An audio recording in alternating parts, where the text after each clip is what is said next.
This episode is sponsored by Echo. Hear clearly, care confidently. Learn more at echohealth.com. That's EKO health.com. And use code JSP for $50 off any stethoscope. Just Some Podcast Media. The thoughts and opinions on Just Some Podcast are of the hosts and guests and do not represent the views of organizations that employ them or they volunteer for. They are also not responsible for spontaneous black holes or nuclear wars that may occur. You have been warned.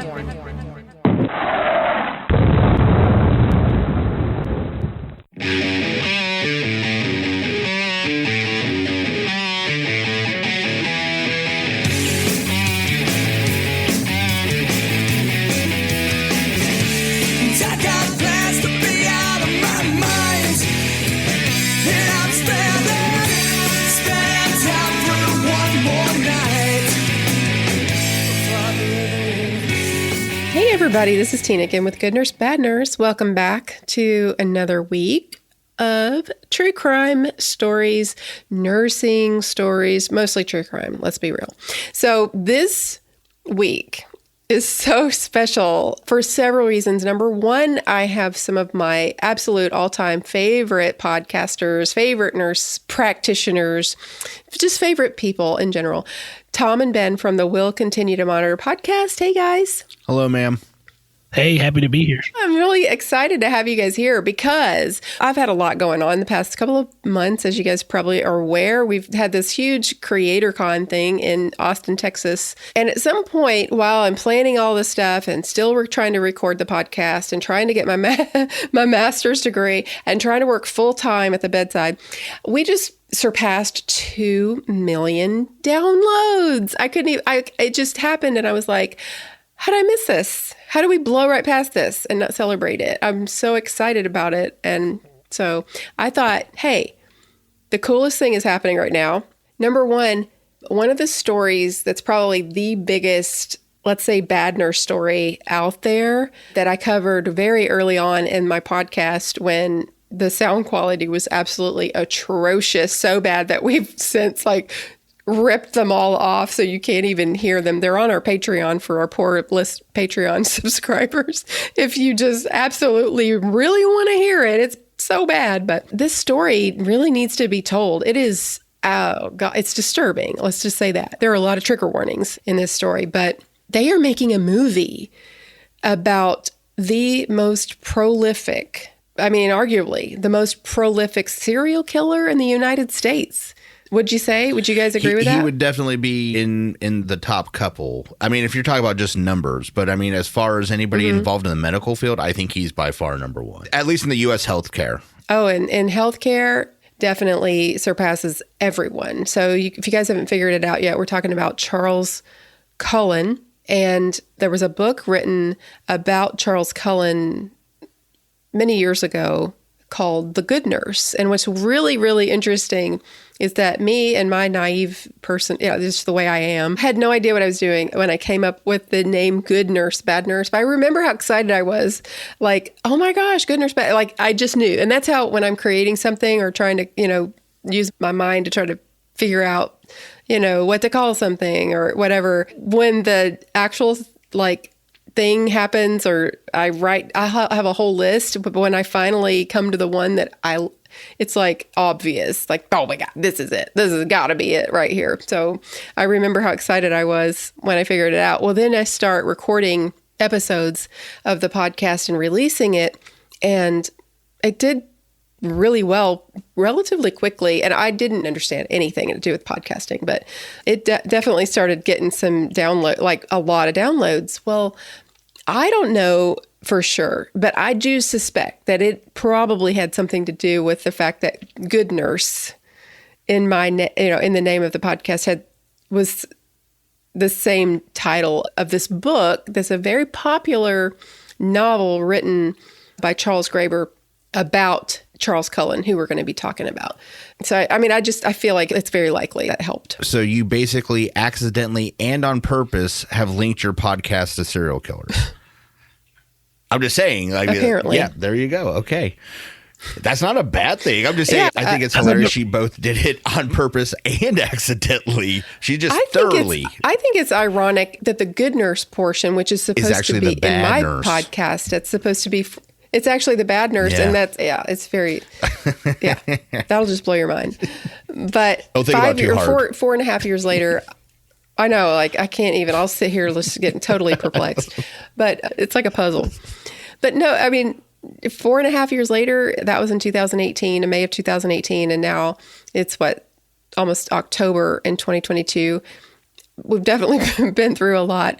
I've continued to work at the bedside this whole time. This has definitely grown into something I never would have anticipated because of the people who continue to come back and listen. Because, I mean, it's one thing if you find it because of the name Good Nurse. It's another thing that you guys are actually listening and obviously coming back. So because you're there, the downloads are there every week. And I appreciate you guys so much for listening to my podcast and supporting me the way that you do, reaching out to me, sending me emails, following me on social media, coming to CreatorCon. I was so incredibly just thrilled and just flattered and really excited to get to meet some of you. It was so surreal. That didn't even feel like I can't even describe to you how exciting it was. And I appreciate you guys so much. So we wanted to bring you something kind of special. And Netflix has made this into a movie, and not just any movie. They have 2 Academy Award-winning actors who are playing the 2 main roles in this movie. So what Tom and Ben and I are going to do is we're going to divide this into 2 parts because the story is very involved. There's lots of details.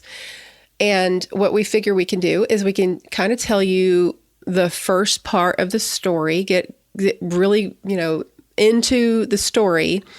And then we'll watch the movie. The movie actually comes out on Netflix on October the 26th. It's going to be in select theaters, I think, before that. But I kind of am a Netflix and chill kind of girl. So we're going to have a watch party and watch it on Netflix. So if you guys are interested and you want to watch the Netflix movie with us, we're going to watch it with anyone that's interested, any of our followers or listeners. So if you're interested in that, you should follow us on Instagram or any social media. We will be posting on our social media sites between now and October 26th to let you know exactly how you can join us with the watch party. It's going to be so much fun. I feel like it's going to be really interesting. We'll be chatting. We'll chat before, during, and after. We'll probably do a little Zoom call or something with all of us together before, and maybe just chat without video during. So obviously we don't want to be talking during the movie. You don't want to do that.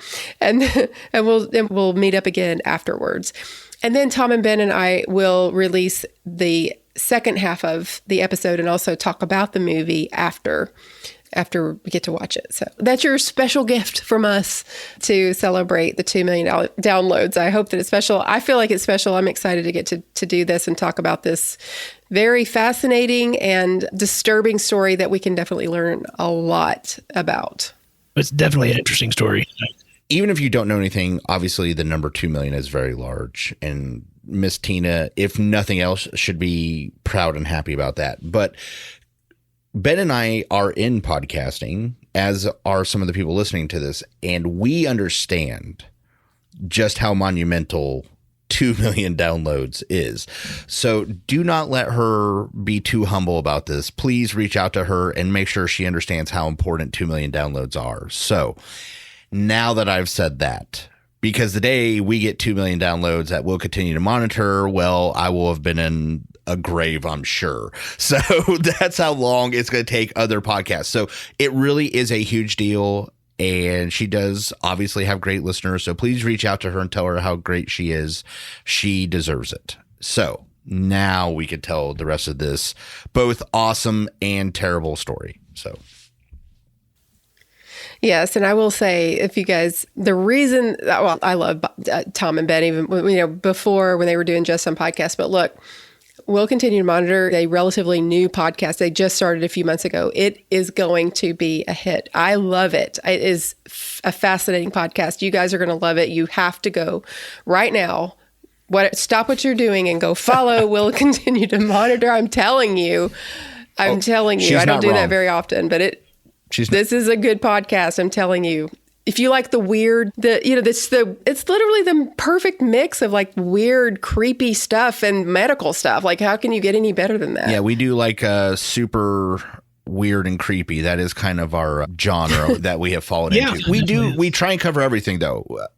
The weird and creepy is anything weird and creepy, we will try and find it. So we do enjoy it. And again, honestly, Miss Tina had her hand thoroughly in the mix on kind of saying, hey, you two are morons. You should do this podcast. And so we did. So even our podcast kind of sprung off from Miss Tina kind of prodding us along. So again, big thanks to her we'll continue to monitor, but yes, you should absolutely stop whatever you're doing and listen to our show. It would be imperative to everything good that you do that. So that's what I think anyways. All things good. Yes. If it's good, it's because you're listening to our show. That's obviously what happened. Well, I guess we can get into this story. Oh, man. This is wow. So many details, and I don't want to leave any of them out. This story has so many things that we can learn as healthcare professionals, that I can learn as a bedside nurse. Any of us can learn as coworkers to other people who potentially, I mean, come on, let's be real here, could potentially be someone like Charles Cullen. Now, most nurses, I've said this a million times, the vast majority of people who go into the healthcare field are wonderful, caring people who sacrifice themselves to help other people. But occasionally there are people who fall through the cracks, who somehow end up in these professions taking care of the most vulnerable in our community. And we have to be on the lookout for these people. We have to know what to look for. And I think that by talking about this stuff, it can help us to understand, I guess, what to look for, but also how to handle the situations, because a lot of mistakes were made in this, a lot of mistakes. There is no excuse for so many of the deaths that happened in this story. I think even if you can't apply directly what he did, I think the second point you made would be the important one, is if you think something's wrong, maybe how that could have been better handled by both the hospital, his coworkers, everybody involved really could have stepped in before this happened. And that to me is the biggest tragedy. But if anybody's ever thought maybe something's wrong, maybe I should say something, hopefully after hearing this story, they will. Because even if it's an accusation and it's proven unfounded, you still should say something. And I think this, like I said, this is a great story to really illuminate the second part of what you said. Coworkers really should say stuff. So when it comes right down to it,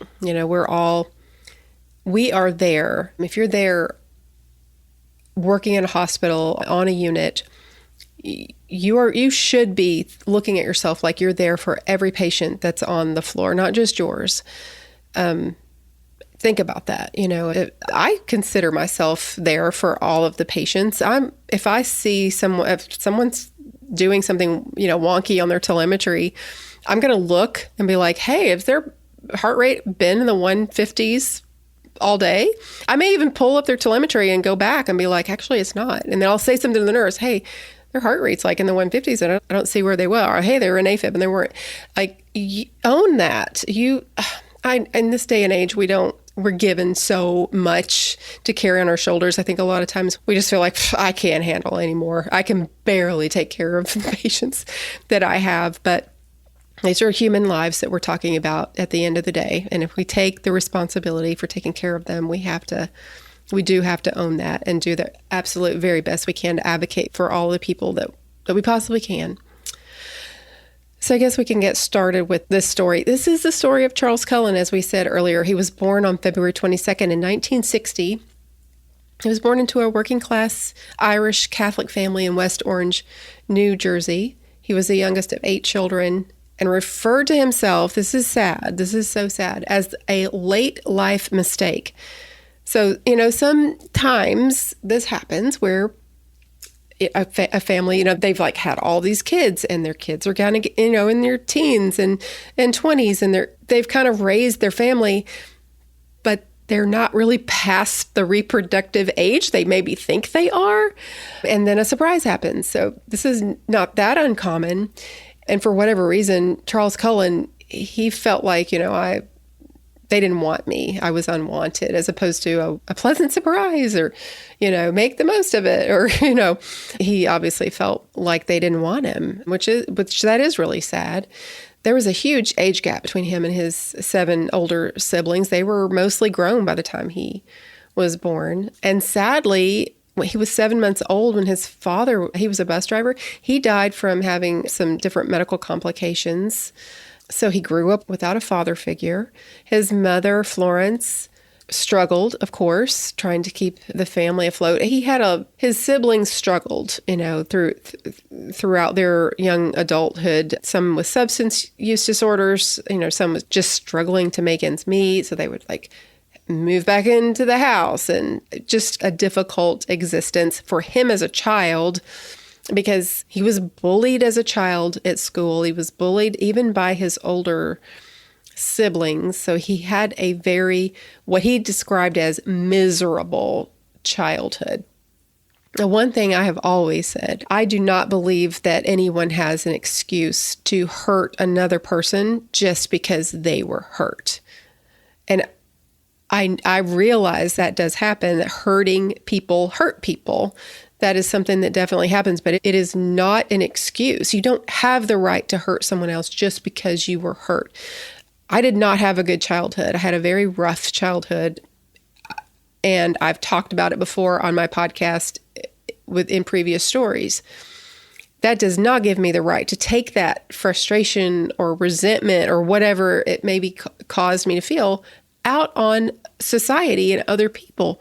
And so even though we can have maybe compassion on the child that was Charles Cullen when he's going through these things, and I think people sometimes are tempted to be like, yeah, you can see where he would have become a serial killer because, this happened. No.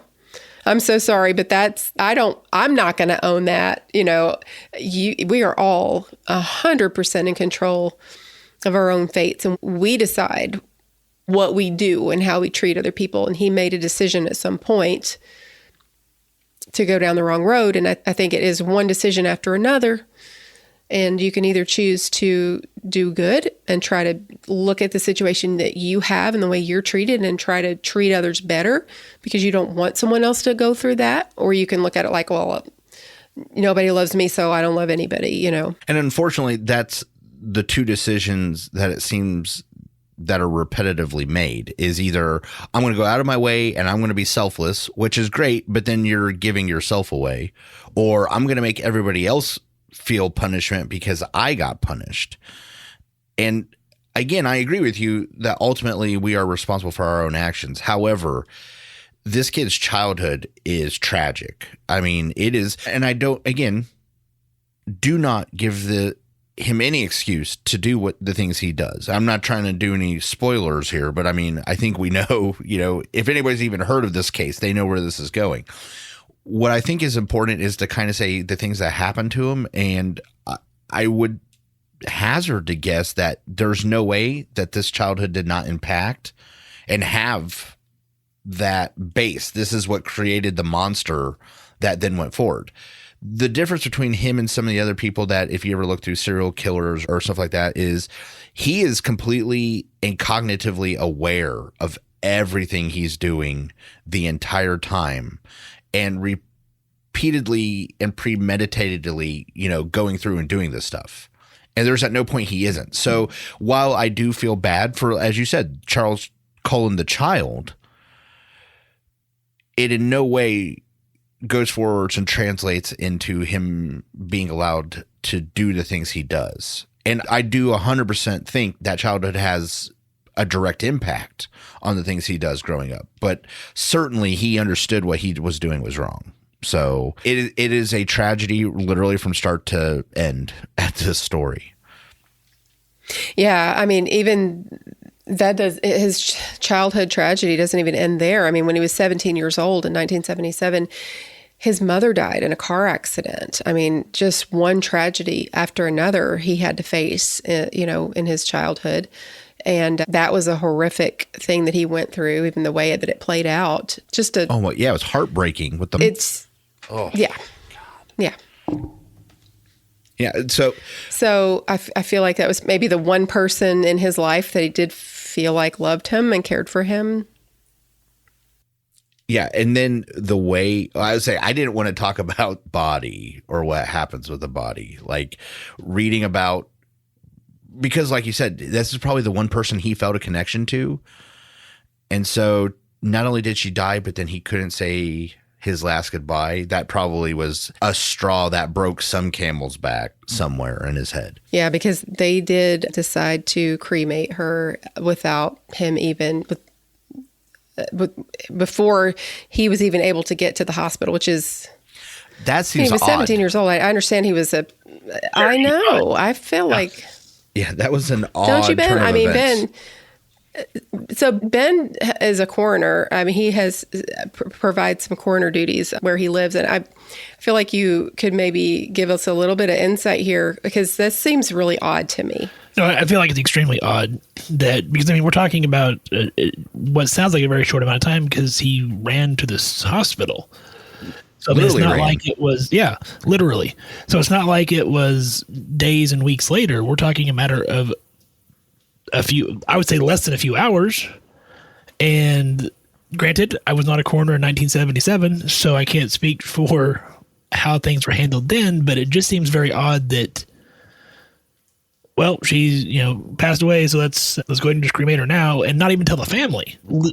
From a legality standpoint, that is strange. For any sort of investigation, aspect, that's an extremely weird thing. I wonder if at some point there was honestly a simple mistake somewhere along the way, maybe even in communication. Like they're like, oh yeah, we already told the family, but they had not told the family. And as sad as that is, that does happen, with other notifications and everything. So I just wonder if there was some kind of accidental but heinous mistake that caused this chain of events. Like, because what Ben said is the first thing I thought is it couldn't have been half a day and they've already cremated a body. Like, that is lightning speed for a coroner to be involved in all this. I mean, I couldn't wrap my head around it. Well, and I can speak for, at least in the county that I'm the coroner for, they cannot cremate a body without a signed coroner's permit. Now, again, I can't speak for the 70s, but currently, if anybody's going to be cremated from the county, they have to have my signature saying I have agreed that's okay to do. So that's what I'm saying is I have a feeling there's some... It sort of reeks a little bit of like a cover-up or something. I don't know. Yeah, that's the problem. If it's not an accident, then what other reason do they have to get rid of a body at that rate of speed? So, I mean, I agree. Yeah. It's suspicious in every way. Was it an accident? Was it not? But something tragically bad happened for this poor kid to not even get to see his mother before she was cremated. Yeah, and it really affected him. I mean, he was devastated. He actually attempted suicide. This was the second time he had attempted suicide a few years before, just from all of the bullying. Apparently, when he was younger, he was given like a little science kit, that has like little chemicals you can put together and it causes, a little explosion or whatever. And he tried mixing all that stuff together and drinking it, which just made him sick. But this time he, very devastated and tried to take his own life.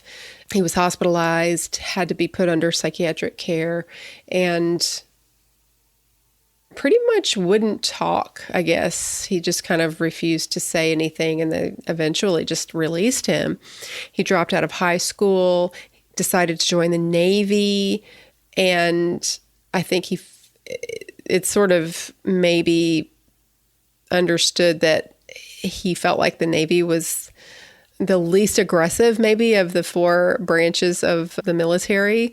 He somehow was able to pass the psychological exam to be able to get into the Navy, and not only get into the Navy, but to serve on a ballistic missile submarine, which is amazing to me. That's a big deal. Again, Yeah. I won't break down a bunch of military stuff. A military family, actually Navy military family mostly, and nuclear submarines are something that I'm vaguely familiar with. And I'll tell you right now, that is a huge deal to be any part of the submarine force, but let alone the ballistic missile submarines is a huge deal. So the fact that he got that far, honestly, I'm a little shocked that he was able to get into that position. But that almost leads me to wonder, and granted, I know some of the story is coming up, but that leads me to wonder if that's not part of that serial killer kind of mentality where I can say what I need to say in order to pass the exam. I'm very consciously making that decision. The psychopath that can kind of, charm his way into. Honestly, that comes up later in the story. I mean, I already saw something else we're going to talk about later. I'm like, that's a clear sign there's a problem here. So, no, I would agree. That's likely how he got there. What I'm saying, though, is it's a very robust set of security systems and checks to get into, like I said, to get into any submarine. But to get onto the ballistic missile submarines is not. You just don't just walk in and do that. Like, it's a volunteer service, plus you have to pass all the stuff. It's pretty stringent. And so for him to make it, you don't accidentally do that. So that's a pretty important thing. I think sometimes people think, oh, you just sign up and you go to the Navy and they just put you on a ship. And in some cases that may or may not be true. What I'm trying to say is when it comes to submarines, that is a select service. It is volunteer. You are not forced to go into those. They only want the best sailors doing the best things to do this work. And so that's what I'm trying to get at is this wasn't, he just enlisted. He had to enlist and then go through training and then get high scores and go through interviews. And it's a whole process. Hey, Tom, did you know Superman had a lot of superpowers? I mean, he had the ability, he had like the X-ray vision, he could stop a train and stop a bullet and all this other cool stuff. You know what else he had? He had super hearing. And he had the ability to hear everything on Earth, every conversation on Earth, which is a little creepy. But I mean, that's from the comic books, had that ability to. But you know what else gives you super hearing, Tom? An Echo Littman core stethoscope? Exactly, because it gives you that 40-time amplification, noise cancellation, it Bluetooths right to your phone, and I mean, you can have Superman-type hearing. It is a game-changing piece of equipment. I hope everybody listening gets one. Go to echohealth.com. It's ekohealth.com. Use code JSP. Gives you $50 off your order. Let you know that we sent you. Hey, Tom, who makes some of the strongest CBD products on the market today? That would be CBD Stat. And whose products are completely THC-free? I believe to be CBD Stat. And who makes a warming salve, a calming, cooling lotion, oils, and other salves? I'm going to say CBD Stat. And who loves their healthcare people? Definitely CBD Stat. That's right. CBD Stat is going to give you a 40% discount for being in healthcare. You go to cbdstat.care/healthcare. Fill out that form. They're going to give you a permanent 40% discount for anything that you order from them. You're listening to our show and you're not in healthcare and you're like, well, I feel left out. Well, we don't want that to happen. You go to cbdstat.care, you put everything in your cart, and then when you're ready to check out, Tom, what code do they use? JSP20. Yeah, JSP20. It's going to give them 20% off their product just because you're listening to our voice right now. Go check them out. cbdstat.care. He did end up on that ballistic missile submarine. He was on a team that operated the subs, Poseidon missiles. He didn't get along with a lot of his superiors and kind of struggled, really getting bullied from the people he was on that ship with. And his mental health starts to decline again, and had this really awkward incident where one of his commanding officers discovered him sitting at the controls for the missiles wearing scrubs, gloves, and a surgical mask. And he wouldn't explain what in the world he was doing or why he was dressed like that. And so they transferred him. They were like, you're out of here. We're not putting up with this crap. So they transferred him onto a supply ship, and he spent most of his time there performing janitorial duties. And I think they were like, you're just under a lot of stress. We think you just do better over here, Yeah, the military has this whole thing about if they tell you to do something, or if the guy above you is a higher rank, there's not a lot of room where they tolerate people just not answering questions and doing stuff. So I'm not really shocked he's having a rough time with that. But like you said, he seems really intelligent, so I'm not also shocked he's squeaking by. Yeah, he started drinking a lot, and it was even reached a point where I've heard of this happening before with people who are struggling with alcohol abuse, but he would even drink Listerine if he didn't have the alcohol that he wanted. He tried to take his own life again when he was in the Navy by drinking a bottle of cleaner. Checked himself into the infirmary. This is sort of a pattern with him where he does something that could potentially take his life, and then he dials 911, or he calls for help immediately. He was sent to the hospital and then to the psych ward for examination, and then discharged from the Navy. You're out of here. Then he decided to go to nursing school in 1984. No stress there. He was the only male student. I know. This is a great idea. He was the only male student at the Mountainside Hospital School of Nursing, excelled in school, and was even nominated to be class president. And at this point, he's like, man, I have found my calling. This is where I'm supposed to be. He was super excited. And yeah, I think he was even voted least likely to be a serial killer. I mean, he was really popular. It's so ironic. Yeah, yes, I know they very, very really ironic. missed the call on that one. Never did that again for their class yearbook. It's really devastating. Here you see the charm again, though. He was nominated to be class president because he's charming and people must have liked him. I mean, we all know those stupid superlatives are nothing but a popularity contest anyway, right? No, I take them very serious. Obviously, a class president should be up for actual president. That's how I feel about it. He's good enough to run my nursing school. He is good enough to write a budget for the United States. That's how I felt. Sure. Yes. No, absolutely not. Never once. So. Well, he ends up meeting a woman by the name of Adrienne Baum, who was the manager at one of the jobs that he had gotten to kind of work his way through nursing school. The two of them worked together. She was a college graduate, working to pay off her student loans. They start dating. They eventually become engaged, get married. He graduates from nursing school. She starts working as a computer programmer, and he's super excited to be started. He started a new job on a burn unit at a hospital and was just really stoked to be able, he's starting his first job. That's always a huge, I don't know. I remember when I started my first job, you just feel like, wow, this is so, I can't even believe this. This is actually happening. It's the weirdest feeling in the world. And you feel ready to tackle the whole world. Like, I can do anything. Yeah. I'm a nurse. And It is just bizarre, isn't it? And so I kind of can put myself there. He's like, man, here I am working on a burn unit. He was really, really excited about it. And Adrienne was happy for him, his wife. They bought a home. They struggled a little bit, but then, were able to kind of work through some of their difficulties, and they ended up having a child, a little girl.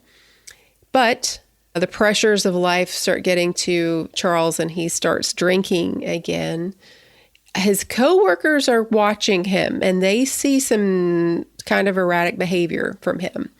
They actually, at some point, when they find out, that he's suspicions that he's been drinking, they're like, yeah, doesn't surprise me a bit. They were completely, totally, 100% could see that. And they kind of felt like, this is a really stressful job working with burn victims. I can imagine that. My hat's off to those nurses that work in that setting. Can't even, yeah. Well, in 1991, a nurse found an IV bag that looked like the port had been used, but strangely, the bag was so full that it was leaking. So That prompted the staff to have the bag tested, and it was found that the bag contained saline and heparin, which those of you who have ever hung a bag of heparin knows that's exactly what a bag of heparin is. Yeah, not a surprise. Yeah. Not at all. The problem is that wasn't the only thing that was in the bag. It had insulin in it as well. And I, for one, in the 7 years that I've been a nurse in all the different units I've worked in, including the ICUs, I have never in my entire career ever hung a bag of fluid that contained heparin and insulin in the same bag. No. Not once. And honestly, I just now realized all the times I was like, why am I doing so many checks on insulin? I'm starting to think it's this story. Now, it literally took me 20 years to figure it out, but I guess I just put two and two together that maybe the reason I have to do 12 checks on insulin, but only one check on every other drug that will kill you is because this dude, which if nothing else made me not like him, it is now that. Because boy, checking everything on insulin 35 times before you administer it really sucks. But I can see as a floor nurse, you're going, well, maybe it was an accident. I mean, things happen. Oh, well, no, I'm just talking in a general sense. If you're talking about in this time at St. Barnabas at the burn, yes, I can absolutely see, hey, what's going on. What I can't see, though, is what Miss Tina, I can see some of the other stuff is what I'm getting at. What I can't see is accidentally insulin and heparin. That would be one I would not understand. I can understand the wrong fluids being hung or a couple other things, but insulin did not jump into the bag. So that would be a problem. I can see it being a mistake, but I would have trouble understanding if I was training a new nurse and she said, or he said, yeah, I put insulin in this bag of heparin. I would have a lot of questions as to what process happened that allowed that, like why they thought that would be appropriate. Yeah. I think that maybe just because people tend to think that, good of people, that it probably wouldn't be their first thought. And this was maybe one of the first times that something like this had happened. And now I think we, especially after my podcast has been around for a while. I was literally going to say, if they've ever heard of Good Nurse, Bad Nurse, the podcast, they are, no, you absolutely question that person. They sneezed. You better question them. I heard Tina say sneezing was a sign of murder. So, all sorts of stuff. But I mean, at the time, I guess I could see them going, man, how in the world did this insulin get here? There, could there have been a contaminated bag at the facility? Or, they could just see them like the last thing that they would think would that someone intentionally did this, which is a shame. We can't live in that beautiful, blissful, ignorant, place where nobody does anything wrong and all nurses are wonderful, beautiful people, would never intentionally harm someone. I would love to live in that world again. I was there at one point that I started this podcast and things went dark very quickly. Oh my gosh. 3 days after they discovered this contaminated bag, this patient, her name was Anna Byers, she was put on an IV drip of heparin in preparation for heart surgery. And within an hour of starting that IV bag, she started to display some unusual symptoms. She was really disoriented, nauseous, sweating profusely. And nurses, start looking into this and found that her insulin levels were abnormally high. So obviously, she has to be given dextrose to counter that, but the surgeon decided not to do the surgery because, well, that's scary. We can't go into surgery with a patient that's this unpredictable. So they take the heparin drip off, and all of a sudden, it was just curiously enough, she radically improves. Then later in the day, she's completely normal, as if nothing ever happened. They clear her for surgery once again. Again, she's prepped. Again, another drip of heparin is started. Insulin levels begin to spike again. So this is like the first time, I guess, that an incident like this had happened with Charles Cullen. And I guess they didn't really think to suspect him. But what ended up happening is another patient in a nearby room started having the same sort of problems. And I think what you two said earlier could explain why nothing happened with the first one. They didn't suspect it. That's not in his nature. He gets along with people. He's Mr. Popular. Or you could even blame the patient. Like, is there some, and I don't mean like literally blame the patient. I mean, like maybe there's some kind of metabolic syndrome we haven't identified that's causing this. You could make all sorts of excuses until Fred Belf. Yeah. Because then, yeah, the two patients are not connected in any way. This is way too coincidental. And so this patient just a few doors down starts having similar symptoms. So the nurses are like, wait, so the only common denominator between these two patients was the heparin drip. So something is definitely off. They send these bags off for testing and they both come back positive for insulin. They're inspected closely and there were these nearly imperceptible puncture marks made by what you would assume would be a needle along the perimeter of the bag. And so they know now something very sinister was going on here. And this is not just an accident. This is not just a medication error. Oh, this is something bad is happening and intentionally being done. They start an investigation.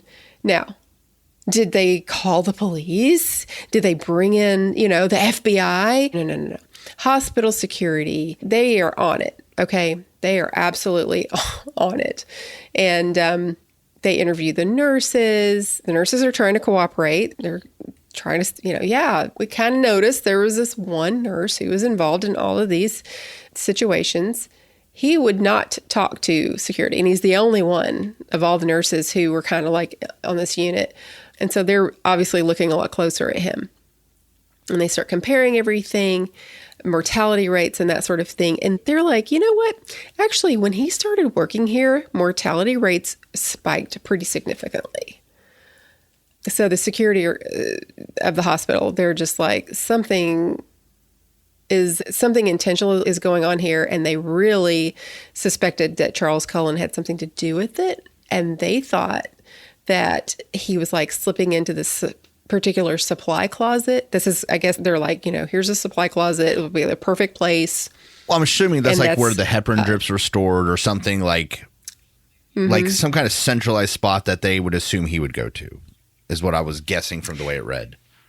Yeah. Or where the needles were stored, who knows, but somehow they decided for some reason that this would be the place where he would feel most comfortable doing something like this. So they put a camera in that supply closet, but they were never able to actually catch him in the act. But 2 more patients were given IV drips with high levels of insulin. 2 more. So here they go again. They're trying to figure out what's going on. But then all of a sudden, Charles Cullen decides to be a no-call, no-show, and he just quits his job. So insulin spikes stopped, everything goes back to normal, and the hospital just forgot all about it and decided, not my problem anymore. And sadly, as far as the initial investigation part, I can understand why law enforcement wasn't contacted, because the negative media that would come on the hospital of, oh, hey, you have this nurse who's potentially doing bad things. Sad as it is, I understand that. It's sad. And honestly, I would assume this is how they placated themselves. Well, we don't know and we couldn't prove it. So it's not really our place to make assumptions. Therefore, we don't need to do anything further. The spikes have stopped. No one's in danger. Ergo, there's not a problem. And unfortunately, all that's really doing is pushing the problem to somewhere else. That's what they effectively did. Yeah. Well, he was able to get another job at a different hospital in New Jersey. He even used his previous employer as a reference. They didn't make any effort to warn them about the suspected conduct. And I kind of get that. Like, if nothing ever really came of it and they weren't able to prove it, couldn't they get in trouble? Yes. Legally? Yes. Or, Yeah. And this is where things can murky water. But yes, if you don't have direct evidence or charges or some accountability for it, I would assume that employer is going to have some real harsh snap back if they say something to the new employer. And of course, they're like, well, hey, why are you leaving your old job? Why do you want to come here? He's just like, oh, it's a shorter commute. That makes perfect sense. That does make perfect sense. So they're like, okay. That does make perfect sense. They're like, all right, great answer. Come on aboard. So they offered him the job. So he starts working day shift. He and his wife have another child, another daughter. That would not cause any further stress. Nope. Not at all. That fixes things. As a matter of fact, yeah, I everything. hear if you're having problems in a relationship, if you just have a baby, everything gets better.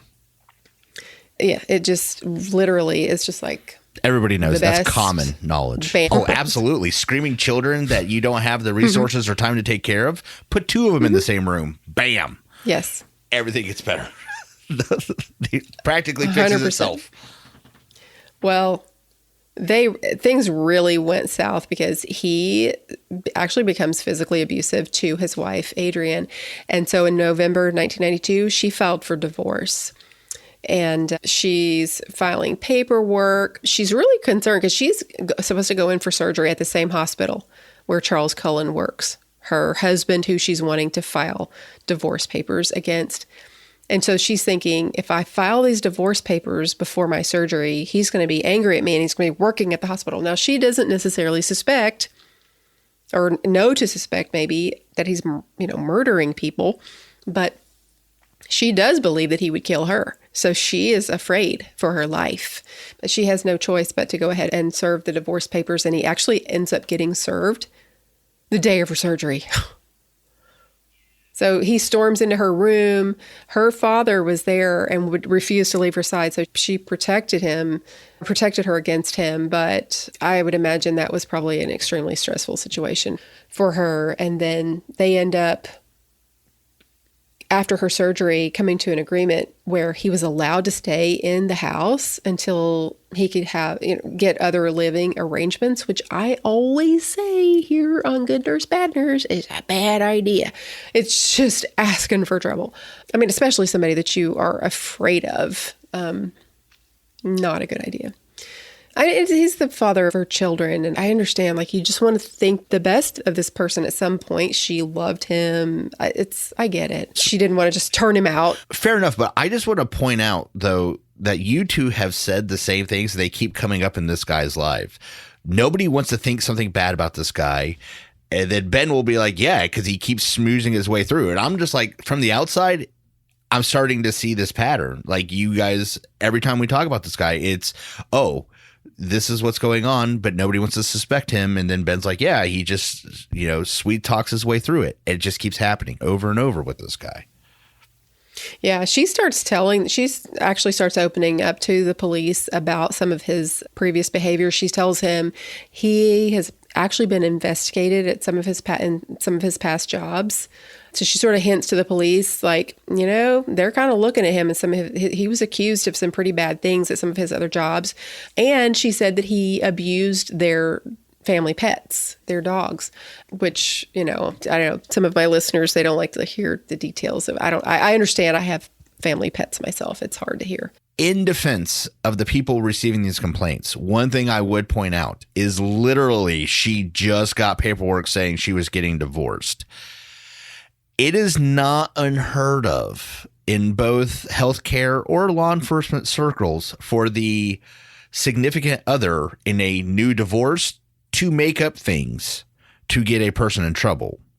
And so, again, I'm not trying to say, obviously, in hindsight, everything she said was 100% true. I would say, though, this is another one of those situations where this time, Miss Tina, instead of them doubting it because they want to believe the best, they're doubting it because, well, of course, they're mad at each other. So he's going to say something about her. She's going to say something about him. We can all move on with our day. So this guy keeps being at the right place at the right time is what it seems like. He just keeps squeaking by. Yeah. Well, and I feel like the police could have gone to some of his previous employers, and 100%, because they don't have a dog in the hunt, 100%. 100%. I'm just saying, I'm the guy talking to you. You are just now divorcing Ben, and you tell me that Ben is a terrible guy. I'm not really going to be shocked. Okay. You're going to have to give me some information I'm not expecting to really trip that trigger. I know that sounds terrible, and in hindsight it is. But again, going back to what is the most likely thing, they probably are like, well, of course she's mad. Just like you said before, well, nobody wants to think he's killing people. So yeah, I can see how the chameleon is coming out in all this. Yeah, I think, I've done a lot of stories on this podcast over the past years of women telling the court that their spouse or their boyfriend or whatever was going to kill them. And they're like, he's going to kill me. He's already said he's going to kill me. And the court just went, yeah, y'all just don't get along. That's just how it is. And then guess what? He killed her. I mean, I've done so many of the stories. I'm just so sick of them. I'm absolutely sick of them. I literally just not that long ago did just absolute heinous, horrendous story where a guy just basically live on Facebook doing that. And it's sad. And that, a woman just has no recourse because you try to say, he's going to kill me. I'm telling you, he's going to kill me. I'm telling you, he has threatened me. Feels like it's like week in, week out. This is the story. It's way too common, but the courts just seem to be, and police, investigators, they seem to just be like, you guys just aren't getting along. We know how it is. You're just probably saying that because you want to get the house, or sadly, especially at the time this is going on. Like, what is this time period again? Aren't we like early 80s, late 70s? We're talking about right here. Now we're in the early 90s. Okay. So even early 90s, though, I can't say I wasn't a cop in the early 90s, but I was alive in the early 90s, and culture was pretty much still the woman should be at home taking care of stuff. Now, it was definitely starting to break out at that point, it feels like, but that was still a very prevalent societal thing. Like, the woman should be at home dropping the kids off at school, and the husband should be at work. And, well, if he says this, then that's probably how things are. And unfortunately, that's all true. That's how things felt then. So if she said, well, I'm scared, they probably did. There probably was a at least small portion of their brain going, gosh, she's trying to get the house, or she's trying to set him up. And unfortunately, that's probably correct. Yeah. And I mean, he is definitely spiraling downward during this whole thing. He once again tries to take his life by swallowing a bottle of pills, ends up in the hospital once again in a psychiatric facility, also ends up going back to work and starts dating, which he quickly becomes this stalker person with the person that he's dating. He's almost immediately just like imprinted on this person, like, oh, you're my soulmate. And this other person is like, it's like, Pepe Le Pew and the cat, that he thinks is a skunk. The person is like, whoa, that is way too much. He starts sending gifts and like going to her house and making phone calls like, hey, it's me again. It was just a bad, bad, bad situation, this whole thing. He ends up like getting a stalking charge, having to, like, he gets arrested and gets 5 years probation because of it. That's a significant case of stalking. I would say even by today's standard, to get that many years, that's a pretty significant case. Yeah. And he represented himself in that case, which obviously is a bad idea. He also represented himself in his divorce proceedings. He didn't get the children. Adrian got the full custody of the children. I know, not a big surprise there. And then, there are other patients at the hospitals where he's working who these mysterious things start happening, or they're continuing to happen. There was a woman by the name of Helen Dean at Warren Hospital, where he was working at the time, who was recovering and doing quite well. She had breast cancer and had surgery, was going to be discharged in less than 24 hours, and he was her nurse.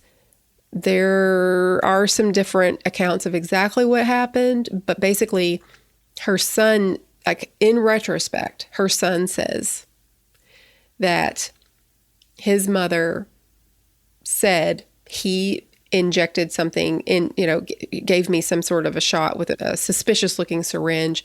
And so they kind of chalked that up to her being kind of confused in the hospital, and they didn't really pursue it. But then once she actually died, and it was completely unexpected, and they were really surprised, then they looked back and were like, oh, she was saying that someone injected her with something, they start thinking. And turns out she had been given digoxin, apparently. Yeah, when a person starts saying, hey, I think someone's trying to kill me, and then they die, people tend to start going, maybe something bad happened. So, yeah, I'm glad they finally started to listen to her after. But as you just said earlier, it's not also uncommon. So I don't want people to just hear, well, she said this guy injected her with a needle. People getting confused and lots of medications being given, especially when you're healing from a surgery. I mean, we can be in and out of your room a dozen times.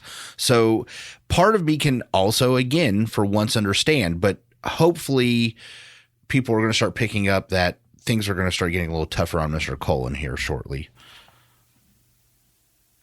Well, yeah, because in this particular case, the investigators and prosecutors felt like they just didn't have enough evidence, even though they suspected, especially given, what the son was saying that she said, and she was getting ready to be discharged, but they didn't have enough evidence. They actually they tested her for like 100 different chemicals, but digoxin wasn't one of them because it's not something, you have to kind of know what you're looking for.